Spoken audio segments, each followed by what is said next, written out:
Bom, o grande desafio aí desse arcabouço fiscal lançado pelo Fernando Haddad é a questão do que pode ser recuperado em termos de arrecadação com os diversos furos aí que foram se acumulando ao longo dos anos, de engenharia tributária e tudo. O nosso entrevistado é o Mauro Silva, que é presidente da Unafisco. Mauro, obrigado por sua participação aqui no GGN. Onde você vê, quando a gente pega o plano Biden lá, ele armou a receita lá, deu recursos e tudo para cumprir a missão aí de trazer mais recursos em cima de quem deveria pagar e não paga imposto. Como que está a receita hoje, depois de anos aí sem concurso? Veja, é um prazer estar aqui. Então, assim, a Receita Federal, nós tivemos o último governo onde havia um total desprezo pela área de fiscalização, por um lado, e por ser um governo de extrema-direita, aquela ideia de que o Estado atrapalhava. Então, obviamente, juntando essas duas coisas, dá para prever o desastre que isso foi dentro da Receita Federal, com corte de orçamentos, com não realização de concursos, né? Hoje nós temos um quadro 50% menor, temos 7.600 auditores na ativa, já tivemos 15 mil auditores fiscais na ativa. É claro que isso repercute na capacidade da Receita Federal de impedir planejamentos tributários agressivos, né? E de realizar um trabalho que caminhe para a justiça fiscal, que cobre de quem realmente tem a capacidade contributiva, embora as nossas leis acabem prejudicando muito isso, porque muitas das nossas leis são feitas pelos mais ricos, que estão melhor representados no parlamento, e isso dificulta o trabalho de quem aplica a lei aqui.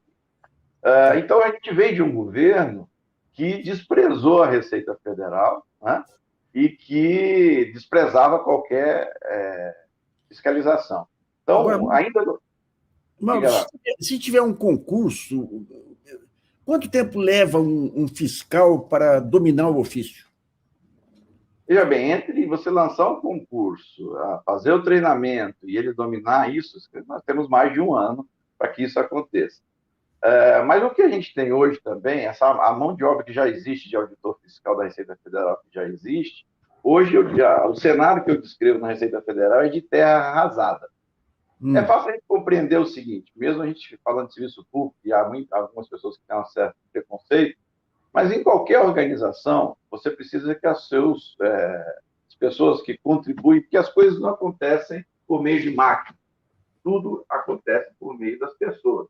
E as pessoas precisam estar motivadas e felizes com o seu empregador para que produzam mais. Então, o que a gente tinha antes? Eu tinha um empregador que dizia que queria colocar uma granada no bolso do servidor público. Então, é claro que isso o servidor público não está feliz. E, especificamente em relação ao auditor fiscal, nós fizemos um acordo em 7 anos atrás, ainda no governo Dilma, né? E acordo esse que não foi cumprido, que tinha repercussões remuneratórias, e é claro que qualquer pessoa sabe que entre a lista daquelas itens que motivam alguém a estar feliz e dar maior produtividade, não podemos dizer que a remuneração é um único item, mas é um dos itens mais importantes. Né?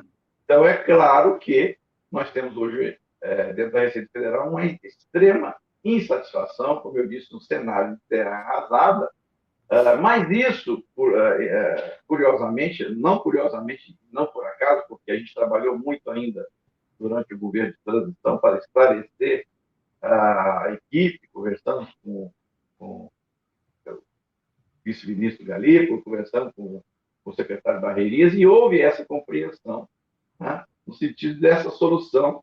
Porém, há aqueles que não querem que o governo dê certo, atores políticos importantes que não querem que o governo dê certo, perceberam que, embora para o arcabouço fiscal a arrecadação não seja o único apoio, não é o único apoio, claro. No arcabouço fiscal você tem um componente também com relação às despesas, né? Ao contrário do teto de gastos, que o único componente era os gastos. Mas, embora a arrecadação não seja o único componente do arcabouço fiscal, ela é um componente importante. Sim. Então, os atores políticos que não querem que o governo dê certo porque se o governo não der certo na economia, ele naufraga em outros campos. Então, esses atores políticos, sabendo que a arrecadação é importante e que a receita é um cenário de terra arrasada, estão trabalhando para que, ainda que o ministro Fernando Haddad ou o secretário Barreirinhas tenham disposição para solucionar essa questão e deixar a Receita Federal motivada, estão trabalhando em sentido contrário. Além disso, Nassif, eu acho que é importante a gente pensar, e isso eu quero fazer uma meia-culpa, vamos dizer assim. Eu fui treinado na década de 90 como auditor fiscal.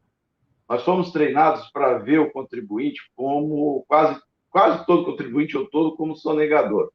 Esse mundo mudou, né? Esse mundo mudou. E nesse período, pouco treinamento foi feito e hoje nós temos ainda esse pensamento dominante. Então, a cultura interna da Receita precisa ser trabalhada para ver o contribuinte não como a sua totalidade de sonegadores. Há aqueles que não querem mesmo contribuir com o fisco, mas aqueles que querem e não dominam a legislação. Tá. E aqueles que sempre contribuem. Então, é preciso fazer um trabalho, né, que a gente chama de conformidade tributária, só que para isso, e aí que eu acho que está o equívoco ainda da gestão que está iniciando, de achar que isso pode ser mudado por norma. Não. Cultura se muda com educação, com treinamento. Então, eu que fui treinado na década de 90, né, e outros comigo, e outros foram treinados no início desse século, não será com a norma que a gente vai passar a ter um comportamento mais moderno, e com esse comportamento mais moderno, que foque naqueles grandes sonegadores, mas que dê o tratamento adequado para o bom contribuinte, aquele que quer contribuir, essas medidas, né, de melhor arrecadar vão ter dificuldade. Né? Então, eu junto essas duas coisas, a necessidade de investir na cultura da Receita e de cumprir os acordos existentes para que, juntando as duas coisas, a motivação individual com a mudança de cultura, né, aí a gente consiga dar essa resposta que o arcabouço fiscal precisa. Deixa eu só te perguntar uma coisa. Vocês têm aí um mapa das grandes sonegações. A gente sabe que tem muita sonegação na área de combustível, muito na área de cigarros, e tem também problemas que ocorrem lá com a Zona Franca de Manaus, em que créditos de IPI servem para substituir outros tipos de impostos. Vocês têm um mapa de quais são aqueles grandes alvos e qual que pode ser o papel desse CARF remodelado agora para impedir essas engenharias tributárias? Nassif, é importante essa alteração, a volta do voto de qualidade no CARF, mas o CARF ele tem uma atuação reativa, ele atua depois do que o planejamento tributário foi implementado, né, depois que o ilícito foi cometido. Então, é preciso ter uma atuação antes disso. Então, e isso acontece com a legislação, por exemplo. Então, cobrir as brechas da legislação na área de fusão, por exemplo, as grandes autuações que estão no CARF hoje são feitas por fusões e incorporações, onde que uma empresa se funde com outra e é para aproveitar o prejuízo fiscal, e aí, muitas vezes são fusões e incorporações fictícias, né? Não posso citar nomes aqui, mas as grandes empresas do país se utilizando, então, de ideias mais agressivas, de planejamento tributário mais agressivo e de uma legislação que, por acaso, estivesse gerando uma dúvida, nós temos aí centenas de bilhões no CARF focado, então, na questão do ágio nessas fusões e incorporações. Então, esse trabalho também preventivo de identificar os problemas da legislação e já propor alterações é importante. Claro, como eu disse, que, evidentemente, que essa situação do CARF serão bilhões que poderão ser perdidos. Acho que a proposta de volta do voto de qualidade é positiva, embora esse refis definitivo que o ministro Haddad propõe como um acordo para que se aprove isso. Não nos parece uma boa ideia, parece um incentivo a que se tente. Né? O que acontece? O que o ministro Haddad disse sobre a questão do carro? Estou aqui trabalhando num acordo para que aprove e que, se então voltar o voto de qualidade, só paga, então, o principal. Olha, o que vai fazer a empresa? Se eu só vou pagar o principal, eu vou tentar o planejamento da empresa.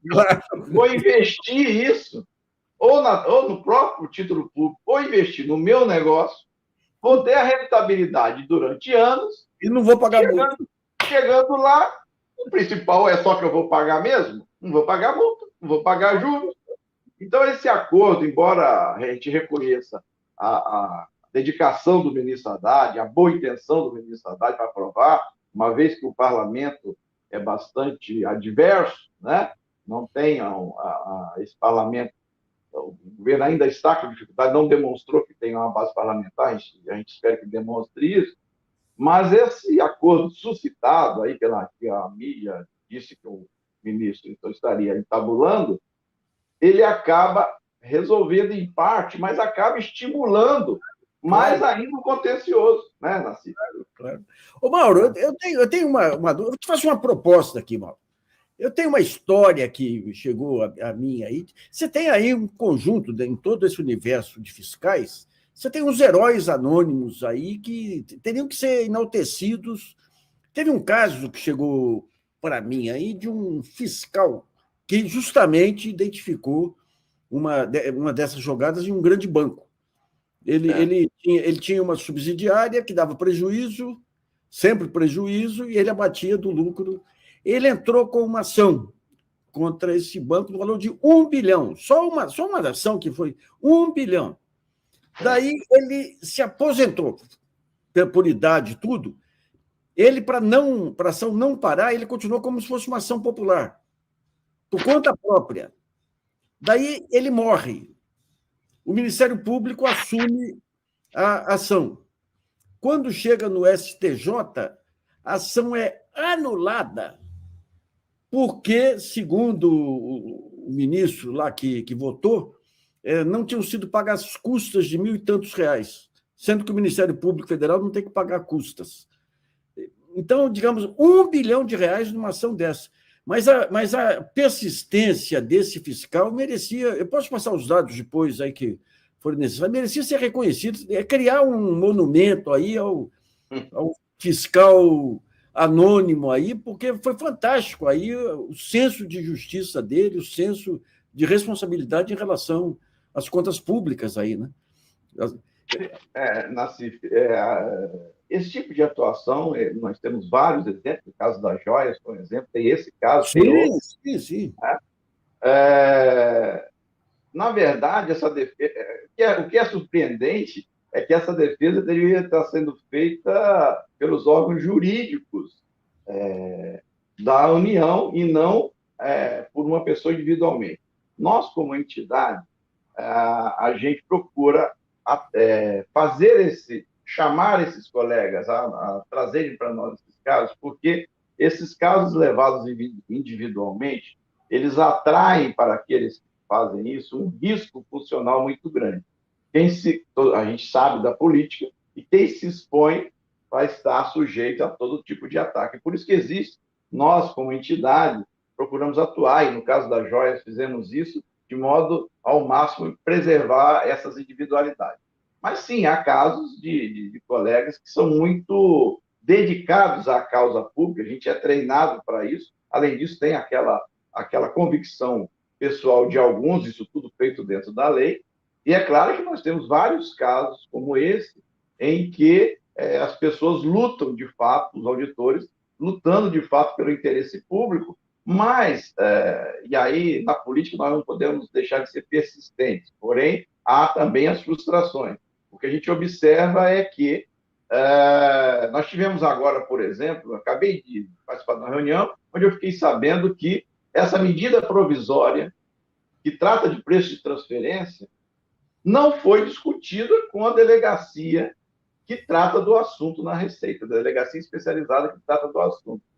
Então, a cúpula resolveu, então, colocar uma série de normas que afetam bilhões, porque essa área de preço de transferência é onde a gente mexe com as grandes empresas, né? a, a remessa. Só para Então, há essa frustração também. Só para esclarecer o nosso espectador, o preço de referência é aquele preço que é utilizado quando tem uma importação e você tem que calcular o imposto, é isso? Exatamente. A empresa, ela manda para uma outra empresa do grupo para fora, ou recebe de lá, ou ela exporta ou importa, por preços diferentes do mercado. Porque ela tem interesse em transferir o lucro, ou daqui para lá, ou de lá para cá. Normalmente, transferir o lucro daqui para lá, e geralmente para países com tributação favorecida, né? Ou onde ela possua já uma situação em que ela possa diminuir a tributação desse lucro. Então, esse preço de transferência é isso, é a empresa do grupo que exporta ou importa, né, por preços que não são de mercado. Mas isso tem uma complexidade enorme envolvida, né? E daí, hoje um colega nos disse, nós que somos auditores fiscais e trabalhamos com isso, e são bilhões, não aprovamos aquele texto e como esse texto foi apresentado. Então, você vê as dificuldades que existem nessas situações em que não há não se ouve, né? O que se viu nos últimos anos é um encastelamento da administração da Receita, sem ouvir os auditores que trabalham, né, diretamente com as questões, e esse é um exemplo. Lamentavelmente, talvez a atual administração tenha pego este tema já bem avançado, né? Claro, acabou de chegar, tem 3 meses, para chegar no texto de medida provisória, esse texto já estava avançado. E não teve, de repente, o cuidado, ou não foi alertada de que isso precisava ser melhor discutido com quem vive. Então, nós estamos tratando de bilhões e que não foi ouvido quem trata com isso. Então, aquele auditor fiscal que defende o interesse público, que são muitos, né, acaba, em muitos momentos, se frustrando porque vê normas sendo propostas ou normas sendo aprovadas que vão abrindo as brechas e nos coloca na situação de hoje, que é o quê? Quem sustenta as políticas públicas é o pobre e a classe média. Né? No imposto de renda é a classe média, sem dúvida alguma. Né? E no imposto sobre o consumo é o pobre que sustenta as políticas públicas e o rico, muito bem representado no parlamento, paga pouco ou quase nada de imposto. Ô, Mauro, é factível essa meta de arrecadação de 150 bilhões anunciada pelo ministro Haddad? É factível, acertado alguns problemas que a gente tem visto aí. É factível. Eu acho que só com uma mudança legislativa, acho muito difícil conseguir. É preciso que um conjunto de fatores atue. Né? Como eu disse, cumprir o acordo com os auditores e trazer de volta a motivação, promover a mudança de cultura e o treinamento dos auditores para que se adaptem aos novos tempos e a gente consiga uma abordagem no contribuinte que consiga resultados, né? E fechar brecha da legislação, além dessa, né? De modo que esses 150 bilhões, Nassif, para a Receita, eu vou te dar um exemplo como funciona. A proposta de reajuste da tabela do Haddad, que só aumentou um pouquinho lá o limite de isenção, mas como a Receita Federal ela trabalha com milhões, no caso do imposto de renda, mesmo aquele aumento de 1.903 para 212 no limite de isenção, já acarreta um alívio de 6,7 bilhões. O que eu estou querendo dizer com isso? Que as mudanças na Receita, como abrange um grande número de contribuintes, elas têm o efeito de bilhões, ele não é impossível de se conseguir. Então, quando você fala de 10, de 20 bilhões, e aí, nesse caso, de 150 ou 200 bilhões, se toda a Receita começar a trabalhar nesse sentido, eu não tenho dúvida que essa meta é alcançada. Há meios, nós temos gente muito experiente nesse sentido, há meios de se conseguir isso sim, e eu não estou falando de aumento de carga tributária. Com essa carga tributária atual, só que cobrando daqueles que estão escapando da sua obrigação, do seu dever de colaborar com as políticas públicas. Então, eu acho possível, porém, somente a edição de uma lei e mudar algumas normas, eu acho ainda pouco. É preciso aquelas condições que eu já disse que são muito necessárias. Ô, Mauro, a gente viu naquele episódio do Porto de Itaguaí as pressões que recaem sobre a Receita aí nessas áreas de entrada, aí, aeroportos e portos. Como é isso aí? Como que se resolve isso aí? Porque Itaguaí foi vergonhoso o que foi feito lá com a Polícia Federal, com a Receita lá, né? Vocês têm hoje formas de blindar de interferências indevidas como essas que ocorreram aí no governo Bolsonaro? Não? Veja, já há alguns anos, por reivindicação dos auditores, foram mudadas as regras de escolha dos delegados. O delegado é aquele que cuida de um grupo de auditores numa região ou numa alfândega. Então, hoje, uma parte desse problema foi resolvido. Hoje, eu não posso ter um político, como tinha antigamente, quando eu entrei na Receita. O político tal indicou o delegado tal, o inspetor tal da alfândega. Isso hoje não acontece.